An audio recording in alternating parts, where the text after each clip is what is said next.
For the first time in the longest time, I've woken up with the zestiness to crack on with the van build. The sun is out, and along with not feeling like a bag of nails, spirits within are high. As I make my way down to the soon extinct home base to get some brushes, paint, and crack on with the floor in the vat. Home base's car park seemed just a tad eerily quiet, given its, what I thought, impending closure. Our local home base has been closing down. I thought, oh, you know what? I'll come in and go and get myself some cheap brushes. Looks like I was a day too late. Bugger. Next up, Wicks. A warehouse masquerading as a shop where the real traders only go in a pinch when they're absolutely desperate, or the clean, wearing DeWalt types like myself. Armed with basically less than a clue, I came up with clean spirits, which turns out to be absolutely useless for cleaning your brushes, and indeed, a set of brushes. Bringing with the swagger of a hard morning's work done, there's only one possible thing to do this early on, and that's to get one of best bacon rolls in Pembrokeshire, Wales. Now, the world. Leave a comment down below if you have a bacon roll van that you think is worthy of this accolade, and I'll possibly go and review it, because I'm out of content ideas after the van build. Now armed with my bacon and egg roll with brown sauce, because that's the proper sauce to have on a bacon and egg roll with the fat cut off, I started making my way back home. However, that zestiness and big burst of energy was somewhat leaving my body and soul. As I was just driving back home, I really wasn't starting to feel too good. I was feeling washed out, drained, and just not myself. Blaming it on this so-called bug that I'd had since, what was it now, January. I got home and devoured the roll of deliciousness, and then that was it for the rest of the day. I wasn't feeling well.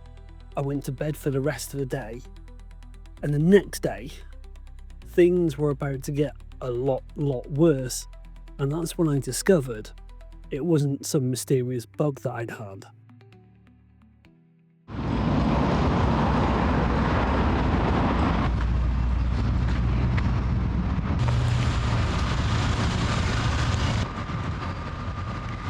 Right, well, it's been a while since I've done this. It's been 6 weeks since I last recorded the voiceover for the bit of video that I've just done. And if you're looking at me thinking, do you feel as bad as you look? The answer is yes. Yes, I do, because I am on a whole boatload of drugs. Why am I on all these drugs, you might be asking? Well, I had a heart attack. In fact, I had two, but one was like really minor, but I'm still counting it as two. So you know those times in my videos where I've been working on the van and then not feeling too well and blaming it all on this bug that's going around? Yes, it was a bit of the bug that was going around. Unfortunately, that was masking something a lot worse, namely my blood pressure, which, if I recall, was about 150, well, about 140 to 170 over 100 to 130. For those of you who don't know, that is serious stage 2 hypertension and potential heart attack territory. Well, obviously in my case, not potential, because I had one. So if you have been feeling down for a little bit, or not feeling too well, I should say, and you have been feeling tired and achy, go and get yourself sorted out. In fact, I had 2 heart attacks now, I think, on it. But anyway, it went a little bit something like this. Came to hospital, was in the waiting room, went to triage, had 2 lots of ECGs, and then put into a little holding cell where basically stand up, sit down, turn around, your cars look fine. And then the nurse walks past, and you look a bit uncomfortable. And I was given some drugs. And those drugs were amazing because I was 7 foot tall and I counted all the little individual cleats in the, what do you call it? The towel rail thing, curtains, that's the word, 24 of them. Thinking about it, I might have been a little bit high. After that, I went for a chest x-ray, I believe.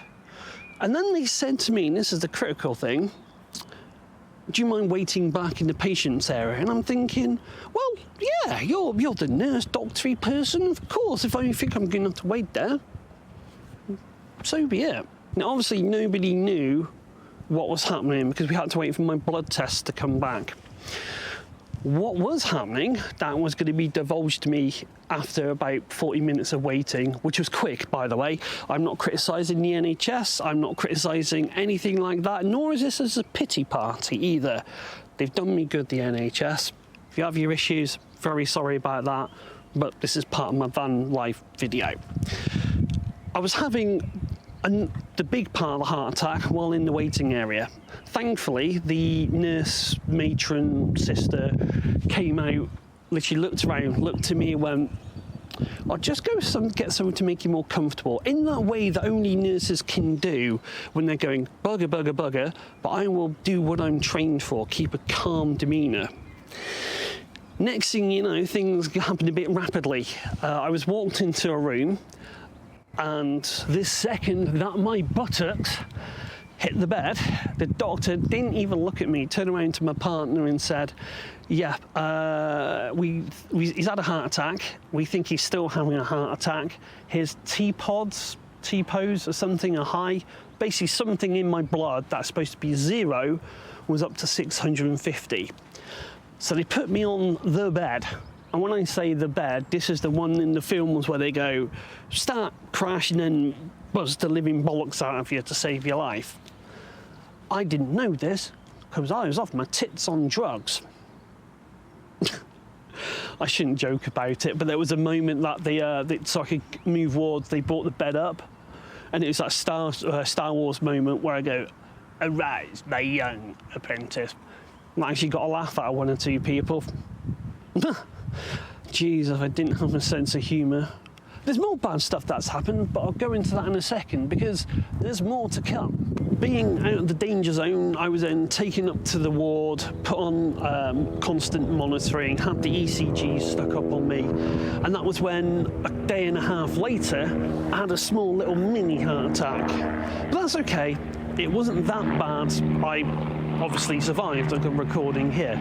Right, now there's someone here and I feel really awkward recording, so I'm going to have to go elsewhere. By God, I do look like a bag of nails. After 4 days of constant monitoring, they put me on a mobile monitor, so at least I just wasn't stuck in bed. And then they're waiting to send me to a different hospital to have an angiogram, where basically they put something up your arm to check for blocked bits and bobs. Whilst waiting, we had another patient come in who had COVID, which meant that Morriston wouldn't take any other patients because obviously they don't want to spread it, and they had a small outbreak as well.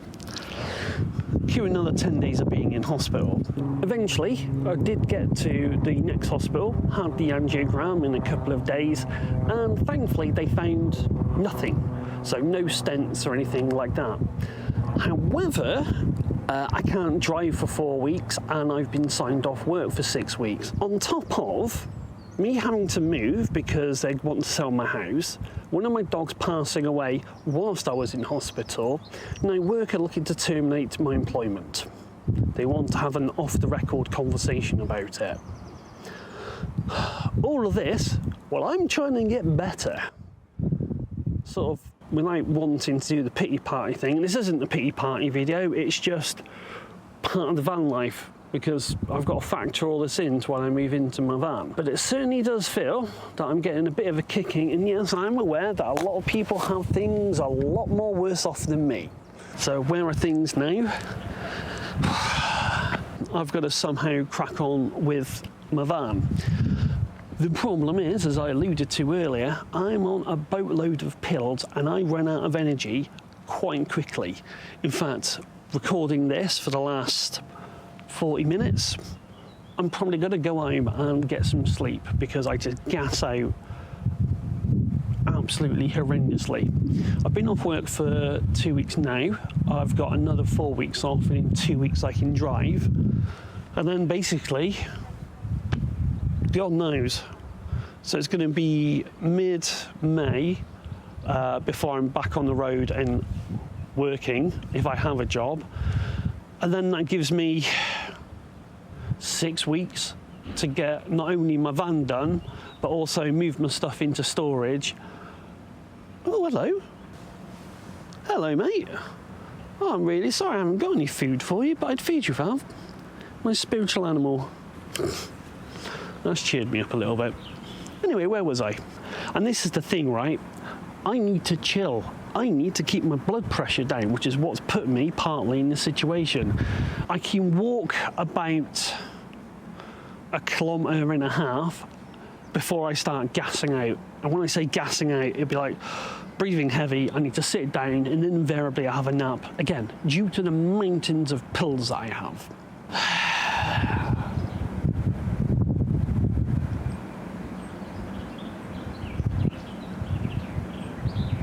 So not only have I got to think about moving, doing the van, I'm also doing this on pretty much no money, because obviously I'm not working, I'm only getting SSP, which isn't going to cover the bills.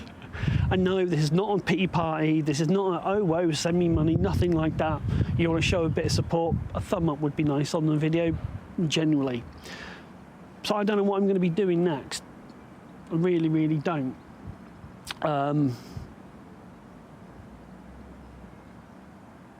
The only thing I can do is go home and have a cup of tea.